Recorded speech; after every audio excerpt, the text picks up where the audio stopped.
Bonjour, bon réveil, il est 7h à Paris, 8h à Tel Aviv. Bienvenue sur I24. Trop tôt pour parler de terrorisme. Le FBI reste prudent sur la motivation du carnage qui a fait 14 morts en Californie. Le couple armé jusqu'aux dents semble avoir prémédité son acte. Des armes et des explosifs ont été retrouvés à leur domicile.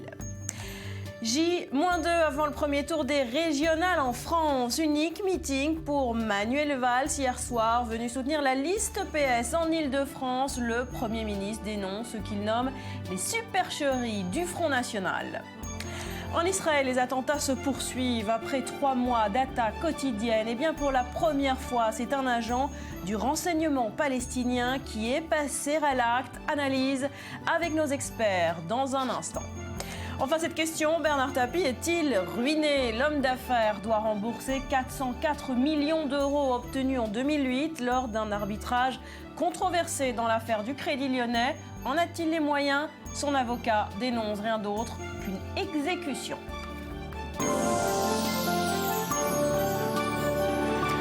Voilà pour les titres. L'enquête avance et c'est donc un véritable carnage qu'ont découvert les policiers dans ce centre social de San Bernardino en Californie. La piste terroriste est prise au sérieux, mais il est trop tôt pour se prononcer. Les premiers éléments avec Julia Ganancia. Qui sont les auteurs de la fusillade à San Bernardino et quelles étaient leurs motivations? Le profil des tireurs est au cœur des interrogations. Les deux principaux suspects sont Syed Farouk, un Américain de 28 ans, employé du service de santé de la ville et fervent musulman. Sa famille est originaire du Pakistan. Avec lui, Tashfin Malik, une jeune femme de 27 ans, musulmane également. Elle est née au Pakistan et a vécu en Arabie Saoudite où elle aurait été présentée à Farouk. Le couple était marié, parent d'une petite fille de 6 mois. Ils sont morts les armes à la main au terme d'une course-poursuite avec la police. Monsieur Farouk est un employé du comté. Il travaille comme spécialiste de l'environnement au département de santé publique depuis 5 ans. Il était à la fête, il est parti plus tôt, certains l'ont décrit en colère ou quelque chose comme ça. Les tueurs étaient vêtus de tenues paramilitaires et armés de fusils d'assaut et d'armes de poing, mais leur mobile n'est pas connu à ce stade. La thèse d'un acte de terrorisme n'est pas exclue par les autorités. Nous savons que les 2 individus qui ont été tués étaient équipés d'armes et avaient, semble-t-il, accès à d'autres armes à leur domicile, mais nous ne savons pas pourquoi ils l'ont fait. Nous ne connaissons pas leur motivation. Il est possible que ce soit lié au terrorisme, mais nous ne savons pas. Il est aussi possible que ce soit lié au lieu de travail. Le président américain a par ailleurs ordonné la mise en berne des drapeaux. Si aucune hypothèse n'est pour l'instant écartée, le geste des tueurs reste incompréhensible pour leur famille. Je n'ai aucune idée de pourquoi ils ont fait ça. Pourquoi ferait-il une chose pareille? Je n'en sais absolument rien. Je suis moi-même choqué. Une fusillade éclate presque chaque jour aux États-Unis. Selon le Washington Post, 355 attaques ont été recensées depuis le début de l'année. La fusillade de San Bernardino est la pire aux États-Unis depuis 3 ans. Et nous sommes en direct avec vous, David Benaïm, notre correspondant aux États-Unis. Est-ce qu'on en sait plus ce matin? Vengeance personnelle ou attentat terroriste?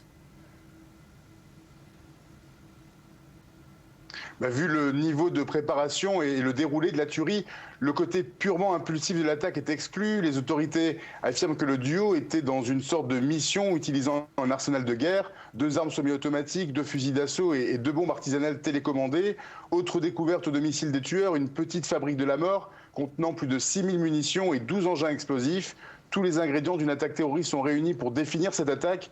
Seul inconnu, la motivation et une absence de revendication. C'est ce qui amène les autorités à réagir avec prudence sur le sujet.